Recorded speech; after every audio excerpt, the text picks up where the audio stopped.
Aborto, uma prática milenar a qual recorrem mulheres ricas e pobres, de todas as raças e diferentes credos, mudando apenas as condições em que é realizado. No Brasil, mais de 1,5 milhão de mulheres abortam a cada ano na clandestinidade. São intervenções feitas, em sua maioria, em condições muito precárias. As leis brasileiras só permitem o aborto quando a gravidez é consequência de estupro ou quando há risco de vida para a mulher. No entanto, o sistema de saúde não tem desenvolvido os meios para garantir este direito. Uma exceção é a do Hospital Arthur Ribeiro Saboia, em São Paulo. Em 89, a equipe do Hospital Jabaquara, como é mais conhecido, iniciou sua experiência pioneira de implantação com grande sucesso do programa de aborto legal. Hoje, outras cidades do país se preparam para seguir seu exemplo.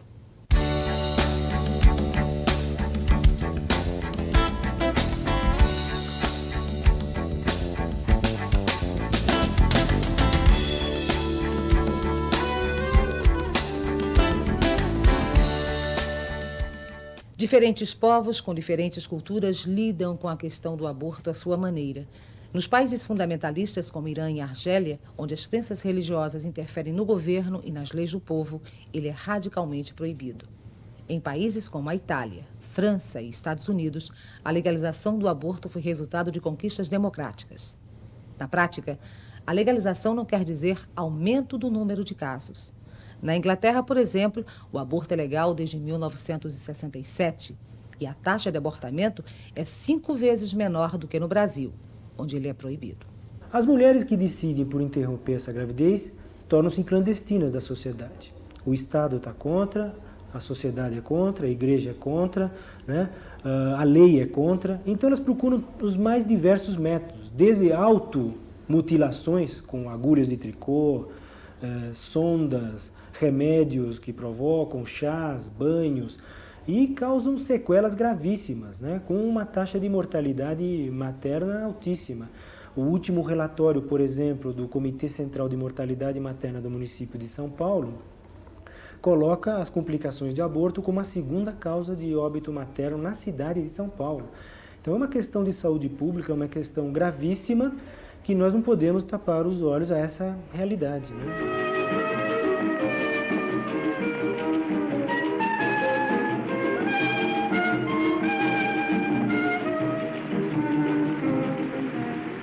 Em 1940, o mundo vivenciava o surgimento do fascismo e Getúlio Vargas era o presidente do Brasil. O Rio de Janeiro era a capital da República e Brasília é um vago projeto. Ainda não existia televisão e Carmen Miranda era sucesso nas rádios. Chorando, com meu coração sorrindo, e vou deixar todo mundo valorizando a batuta. Em 1940, foi promulgado o Código Penal Brasileiro. Nele, as mulheres passam a ser criminalizadas pela prática do aborto. Mas é nele também que são definidas 2 cláusulas de exceção, para os casos de estupro e risco de vida para a mulher. A legislação geral, ela tem essa distinção. A lei obriga ou a lei permite. As leis que obrigam, elas funcionam sobre todas as pessoas. A lei que permite, ela é autorizada apenas por quem dela necessita ou escolhe utilizá-la. Isso é o que ocorre com a legislação do aborto. Se a mulher foi estuprada e por decorrência desse estupro ela quer fazer o aborto, ela está autorizada legalmente a fazê-lo. Se não, ela não está obrigada. Em 1995, esta lei ainda é ignorada e a saúde pública fecha os olhos para a prática clandestina, responsável por quase metade da mortalidade materna no Brasil e é das maiores do mundo. O Brasil é um país que até se permite avançar muito a nível de legislação, porque no fundo, sabe que não há necessidade de cumprir aquela legislação.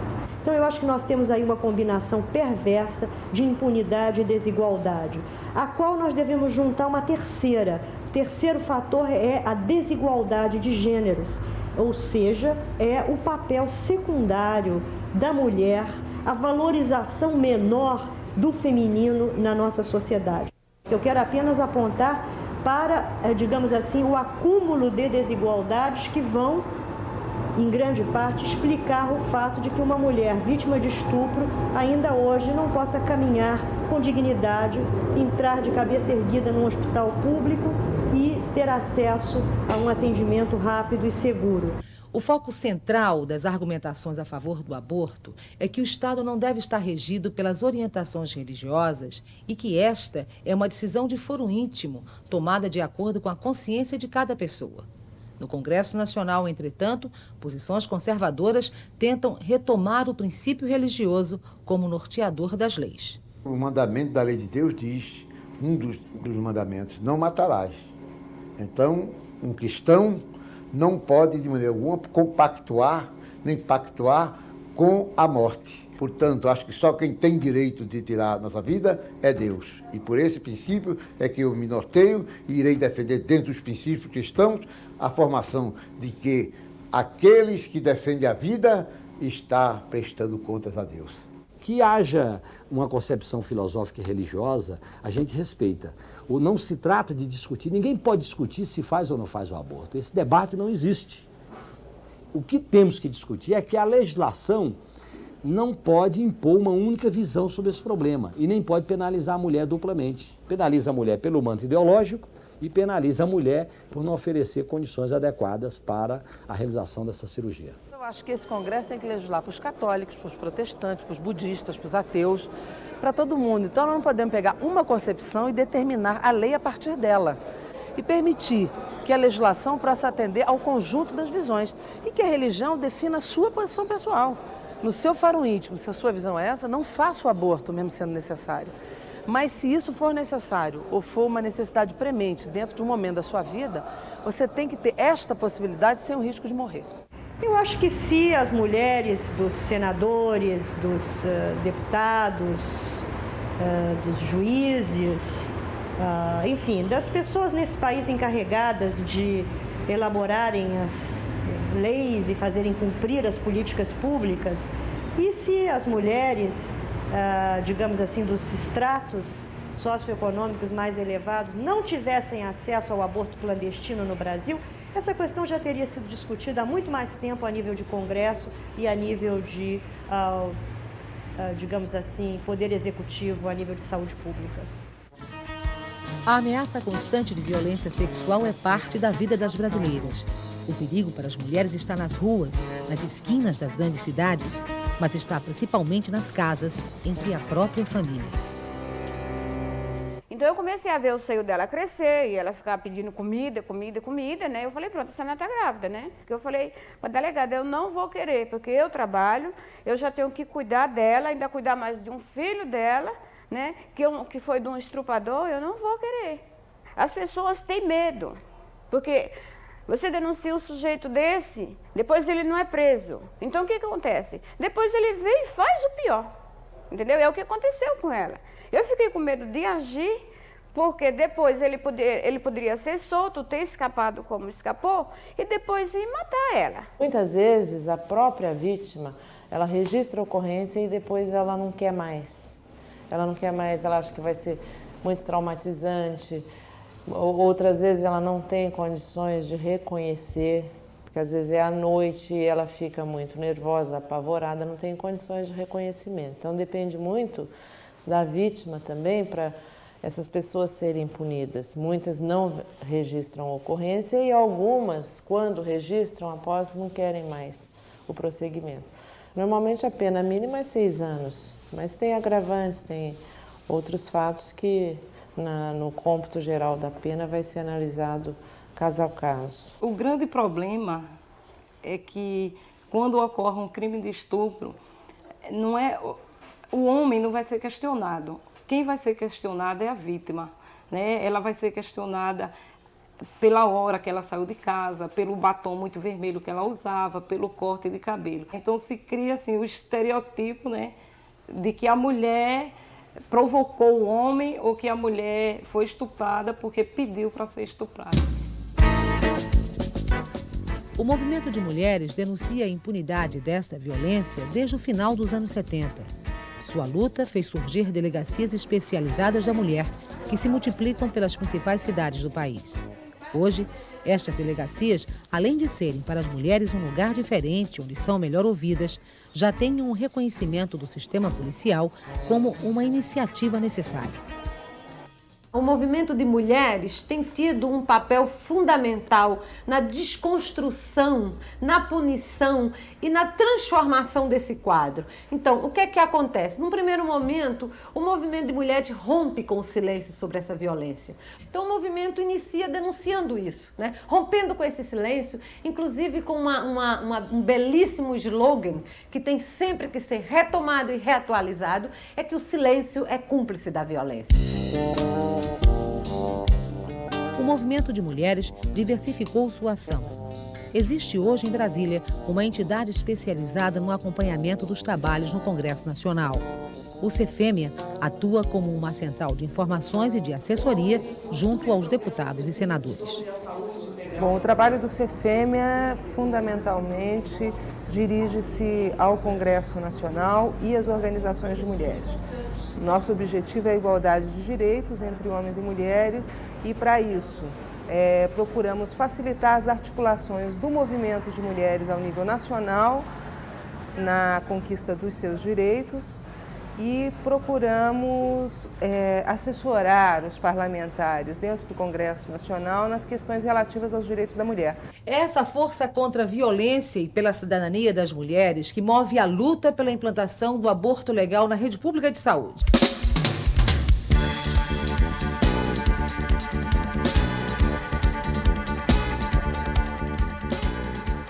São Paulo. No ritmo alucinante dessa cidade, as coisas acontecem primeiro.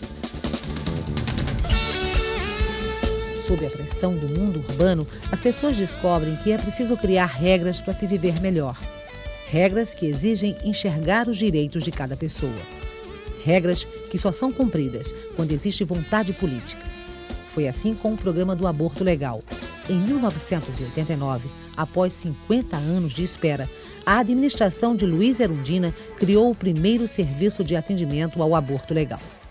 Eu acho que o Jabaquara ele foi pioneiro, não só ele foi o primeiro, mas ele foi também, assim, digamos, foi uma porta, né? As pessoas começaram a ver que é possível fazer esse tipo de serviço, que os médicos não foram presos, que eles não foram assassinados, que eles não tiveram suas casas destruídas e que é uma questão, como eu falo, de vontade política e de cumprir um artigo do Código Penal brasileiro que existe há 50 anos. Então, acho que o Jabaquara ele tem um papel político importantíssimo de dizer, olha, é possível fazer e é possível fazer uma coisa democrática, que eu acho que foi o caráter do Jabaquara. Mesmo com a mudança da prefeitura, né, com o prefeito com uma orientação política, ideológica completamente diferente da nossa, é importante frisar que o trabalho foi mantido e continua mantido até hoje. O que mostra que há uma base jurídica, uma base social e uma base técnica pela adesão da equipe, né, bastante forte e que é uma necessidade para a população da nossa cidade e que pode e que deve, né, ser estendido a outras cidades e outras regiões. Quando nós começamos com esse programa do aborto legal, a gente precisava aprimorar. Primeiro, tomar conhecimento de quantas semanas seriam o prazo adequado para interromper a gestação. E fechamos, seria 12 semanas, baseados nos grandes centros mundiais, da Europa e dos Estados Unidos. Hoje a nossa técnica é uma técnica bastante enxuta, enquadrada nos moldes de atendimento dos melhores centros americanos e europeus, e o nosso serviço tem sido muito procurado por instituições americanas que vêm aqui fazer o seu trabalho. A desinformação e o preconceito partem também de profissionais médicos. Sua formação não os conduz a encarar objetivamente o problema do aborto. Na experiência do Jabaquara, esta dificuldade foi olhada com atenção. Imaginando até uma pessoa de sua família, por exemplo, uma filha sua, passando por uma experiência dessa, ter sido estuprada por um marginal armado, 12 anos e grávida. Nós não podemos ser hipócritas de achar, né, que é ético deixá-la à própria sorte. Quando a gente vê uma pessoa deprimida da equipe, vai conversa, senta, escuta, abraça, vai tomar um chopp.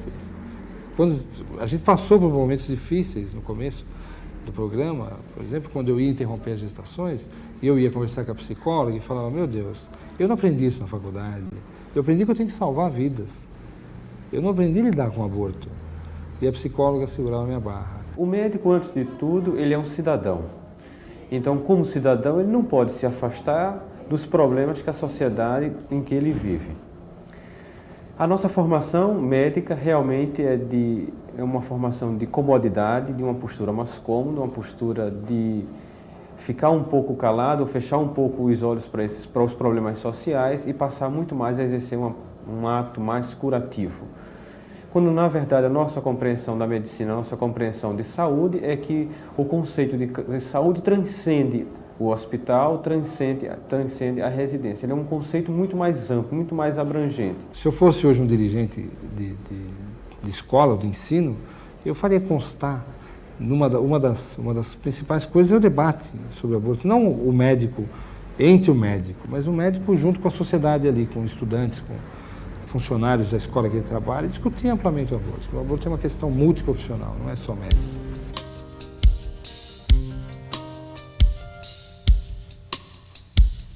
Era umas 5h30, era mudança de horário de verão. Eu vinha trabalhar aqui no hospital onde eu trabalho e de repente surgiu do nada aquela pessoa atrás de mim.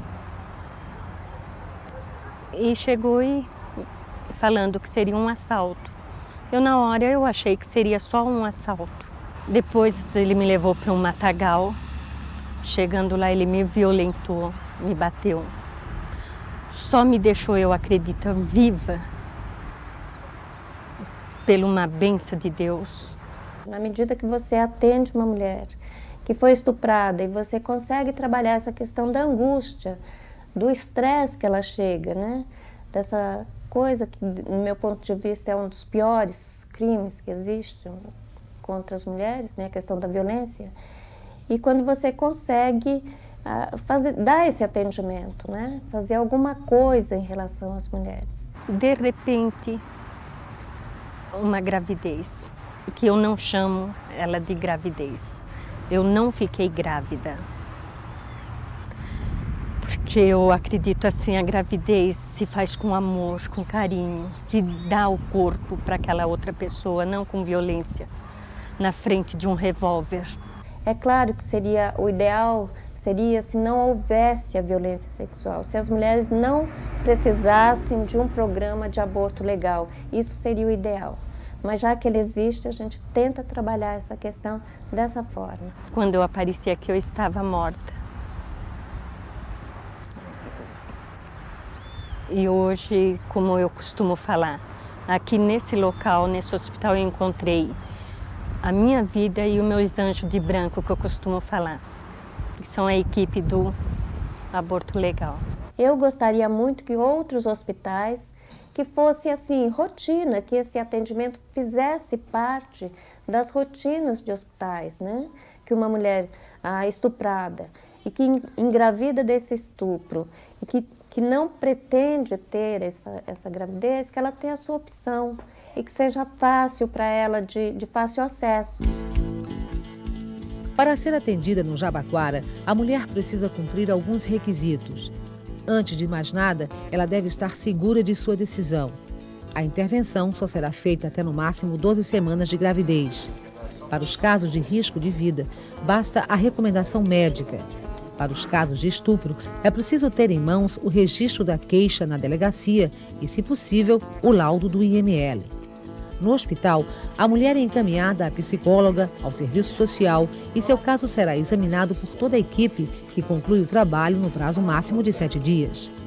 O Hospital Jabaquara usa hoje uma técnica moderna e rápida que elimina a necessidade do internamento. Em poucas horas, a mulher recebe alta. Na realidade, para que um programa desse seja implantado, precisa somente um pouquinho de vontade política, boa vontade dos diretores de hospitais, principalmente dos hospitais públicos, tá? E a vontade do médico. Na realidade, se houver um médico num determinado local e esse médico sozinho quiser fazer esse tipo de atendimento, ele está baseado dentro do Código Legal, ele tem todo o direito de exercer.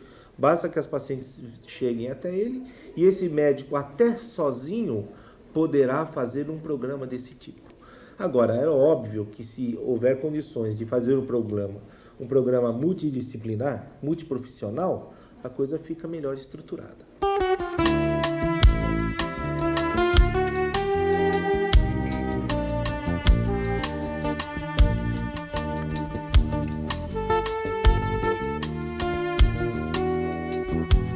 A experiência do Jabaquara está servindo de modelo para outras cidades. No Rio de Janeiro, Goiânia, João Pessoa e Recife, as mulheres estão também lutando e negociando junto a parlamentares, secretarias de saúde, juristas e entidades da classe médica. O serviço pode ser implantado de imediato, como foi em São Paulo, pela via de uma portaria da prefeita, posteriormente um decreto e posteriormente uma lei. Mas a lei permitindo está aí, o Código Penal que fixa as exceções está aí, é só implantar o serviço. A política pública pode ser implantada de imediato com um simples ato administrativo e não me parece adequado excesso de debates jurídicos em torno de algo que há mais de 50 anos já deveria estar funcionando em todo o país.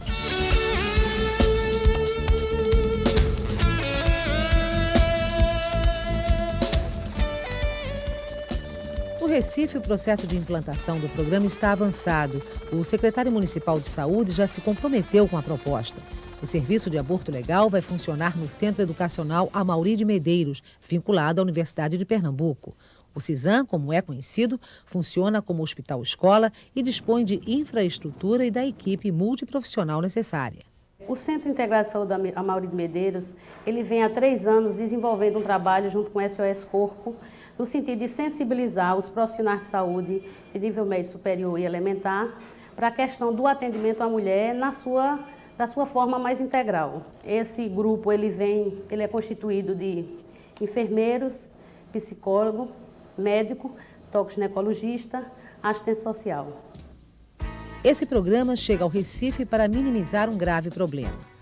Além de ser alto na cidade, o índice de internamentos nos hospitais públicos por prática clandestina do aborto, é também alto o número de casos de violência sexual contra as mulheres. Educação sexual, contracepção, assistência à gravidez e parto, licença maternidade, creches gratuitas, fim da violência e da impunidade, justiça econômica e social. Enquanto as conquistas não chegam, não adianta tapar o sol com a peneira. O aborto não deve ser tratado como um caso de polícia. Só assim, milhares de mortes poderão ser evitadas. Mortes que acontecem, em geral, entre as mulheres mais pobres. Ninguém faz aborto porque quer. Para a maioria das mulheres, ele é um recurso extremo na ausência de informação e de um serviço público eficiente. O mundo caminha para a descriminalização do aborto. Em setembro de 95, os países membros da ONU se reuniram na Conferência sobre a Mulher, realizada na China. Lá, foi assinado um compromisso que orienta os governos a revisar as leis que punem mulheres pela prática do aborto. O Brasil assinou este documento sem restrições e as mulheres brasileiras esperam de seus parlamentares e governantes que não frustrem os rumos desta história, penalizando um ato que, para elas, é um direito de cidadania. Eu costumo sempre falar, eu não sou religiosa, não tenho uma religião, mas eu tenho Deus. Então eu acredito muito nele. E acredito que o que eu fiz, de nenhum ponto, vai me agravar a minha parte com Deus. Essa sensação depois que eu fiz o aborto, meu Deus, foi uma sensação que eu nasci. Hoje, eu falo para todo mundo, eu tenho 2 anos e 9 meses. Eu vivi novamente. Eu estou viva. E agradeço a Deus e esses anjos de branco